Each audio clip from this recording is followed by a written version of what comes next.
ಗಳಿಕಿ ಉಳಿಕಿ ಬಳಕೆ ಪ್ರತಿಯೊಬ್ಬರ ಮನೆ ಒಳಗನು ಪ್ರತಿಯೊಂದು ದೇಶಕ್ಕೂ ಪ್ರತಿಯೊಂದು ಬ್ರಹ್ಮಾಂಡಕ್ಕೂ ಗಳಿಕಿ ಉಳಿಕಿ ಬಳಕೆ ಆಗಬೇಕು.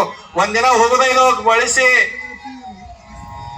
ತಿಳ್ಕೊರಿ. ಈ ರೀತಿಯಾಗಿ ಆ ಮಾಯಾದೇವಿಗೆ ಆಶೀರ್ವಾದ ಮಾಡಿ, ಆಯ್ತಮ್ಮ ನೀನ್ ಇಲ್ಲಿ ಲಿಂಗ ಪೂಜೆ ಮಾಡೋದಂತ ತಿಳ್ಕೊಂಡು ರೇಣುಕರು ಅಲ್ಲೇ ಅವಳಿಗೆ ಒಂದು ಮಂಗಳವಾರ ಒಳಗ ಲಿಂಗವನ್ನು ಪೂಜೆ ಮಾಡಿ ನೀನು ಉದ್ಧಾರ ಆಗ ಅಂತ ತಿಳ್ಕೊಂಡು ಅವಳಿಗೆ ಆಶೀರ್ವಾದ ಮಾಡಿ ಮುಂದೆ ನೇರವಾಗಿ ಎಲ್ಲಿ ಹೋಗ್ತಾ ಇದ್ದಾರೆ, ಆ ಲಂಕಾಕ್ಕೆ ಹೋಗಿ ಆ ರಾವಣನ ವಿಭೀಷಣನ ಕೂಡಿಕೊಂಡು 3 ಕೋಟಿ ಲಿಂಗಗಳನ್ನು ಸ್ಥಾಪನಾ ಮಾಡಿ ಅವನಿಗೆ ಅದರ ಪೂಜೆ ನೇಮ ಪದ್ಧತಿ ಪ್ರಕಾರ ಅದನ್ನೆಲ್ಲ ಪೂಜೆಯನ್ನು ಮಾಡಿ ಮತ್ತೆ ಅಲ್ಲಿಂದ ಮಂಗಳಪುರಕ್ಕೆ ಎಲ್ಲೇ ಮುಂದೆ ಮಂಗಳಪುರಕ್ಕೆ ಬರ್ತಾರೆ.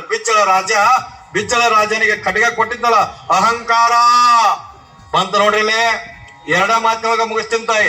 ಬಿಚ್ಚಳ ರಾಜ್ಯಕ್ಕೆ ಬರ್ತಾನ, ಬಂದು ಭಿಕ್ಷಾ ಅಂದೇಹಿ ಊಟದ ಮನಿ ಮುಂದೆ ನಿಂತು, ದಾಸೋಹದ ಮನಿ ಮುಂದೆ ನಿಂತು ಭಿಕ್ಷಾ ಅಂದೇಹಿ ಅಂತಾನ.